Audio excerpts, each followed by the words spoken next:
Okay, alas 2. Tapos na akong nanangali. Pinaliguan ko na yung aso. Yan. Paandarin ko na po yung washing machine. Kulang sa 2 oras nakababad. Siguradong malambot na yun. Kumbaga sa luto. Lutong-luto na. Okay. Third floor siya. Ground floor. Nandito kami sa third floor. Okay, tara. Okay, baba tayo. Third floor. Itong hagdanan na ito, exercise sa akin to eh. Akit manawag ako rito. Malaking bagay na exercise sa akin ito bilang isang stroke. Second floor ito. Okay, baba pa.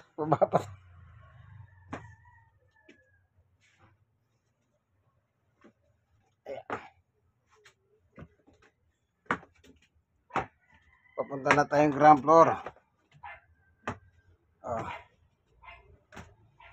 Kung 100 beses kang umakyat dyan, 100 beses kang bumaba. Ganon kalupit ang exercise ko araw-araw, kaibigan. Mula pagkagising sa umaga hanggang sa gabi. Okay. Paandarin na po natin yung makina. In the meantime, ayan. Nakababad ng gusto. Kulang sa 2 oras. Ayan. Okay. Tignan natin yan. Diba? Madilim siya. Saan natin ilaw? Ayun. Yan.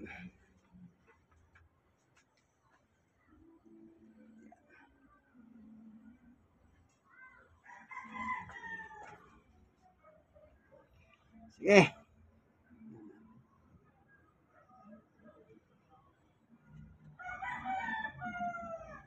Saran natin. Sa pagpapaandar,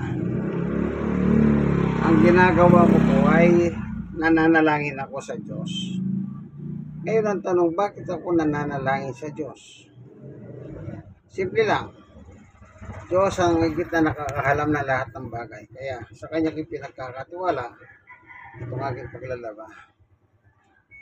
Panginoon Diyos, sa aming Ama na makapangyarihan sa lahat, minsan po ako'y lumalapit sa luklukan ng iyong biyaya. Dahil maglalaba po ako ng aming mga damit. Sana po huwag magkaroon ng brownout, huwag magkaroon ng problema ng tubig. Tuloy-tuloy po sana para makatapos po ako sa loob ng 2 oras.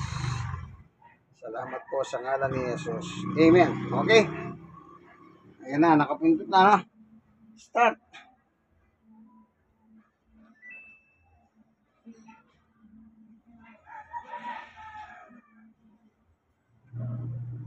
Ayun.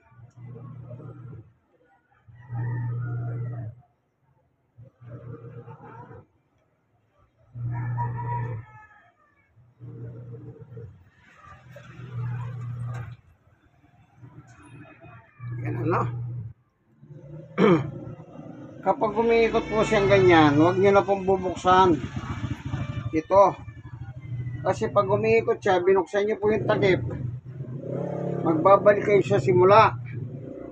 Kaya niyo pong kusa siya magbaser. Pag nagbaser siya, doon nyo lang bubuksan. Ibig sabihin, kulang siya ng tubig. Dadagdagan mo lang, kaibigan.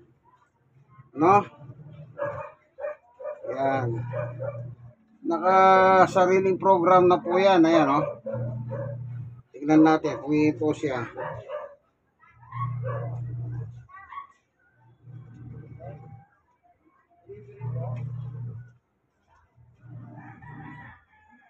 Yan. Ayan na natin yan. Hintayin natin.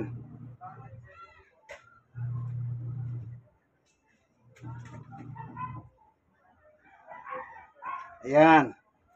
Buksan natin ngayon. Dadagdagan natin ng tubig. Okay. Ito ang tubig. 2 takal. Yan. Then, isara natin.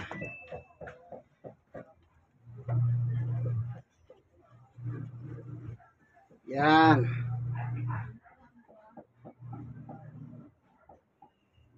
Ganyan lang po yan. Ngayon, tuloy-tuloy na yan. 20 minutos na winawas niya. Yan. Itong ilaw, oh. Wasan nakalagay, oh. Yung patay sindi.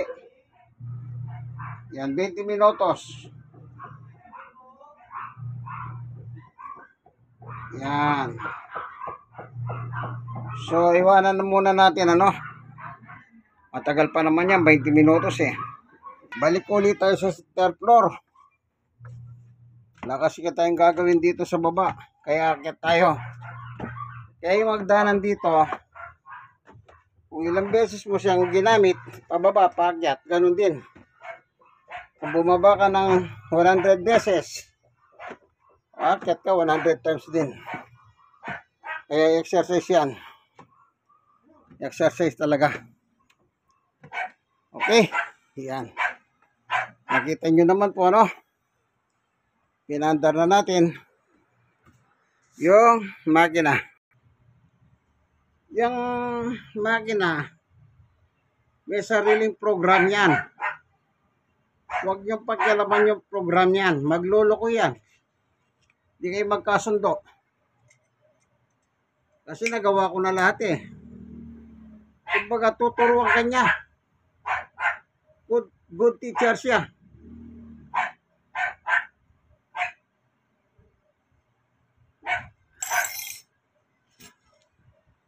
Tuloy-tuloy ako natututo sa kanya. Sometimes akala ko tama na yung tubig. Magugulat na lang ako. Tinatapon niya yung tubig. Alam mo, pag hindi mo alam ang gagawin mo, itatapon niya lahat. Wala siya nalaban. Sayang yung sabon at saka yung Clorox, Sunrox. Kaya natututo ko sa kanya. Natututo ako yung program niya. Kaya ngayon hindi niya ako maisan eh. Pagka ganun ang estilo niya, patayin niyo po.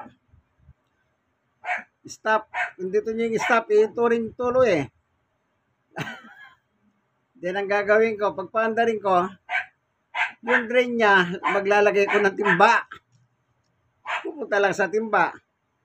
Siyempre, magkukulang siya, no? Babaser yan. Ibig sabihin, kulang ako ng tubig, sabi niya. Yung napunta doon sa timba, yun ang ibubuhos ko rin sa kanya. Kasi may sabon at Sunrox yun. Natututo ako sa kanya. Sabi ko nga, imbis na siya turuan ko, ako yung tinuturuan niya. Kaya, yan, habang tumatagal, natututo tayo. Kaya, sabi ko nga po sa inyo, nakaprogram po yan. Huwag nyo lang pakialaman. Sige po, hanggang dito, antayin lang natin mamaya yan. After 20 minutes, balikan natin para magkarga ng pangalawang birada. Ay, kaka. Sige po, ano?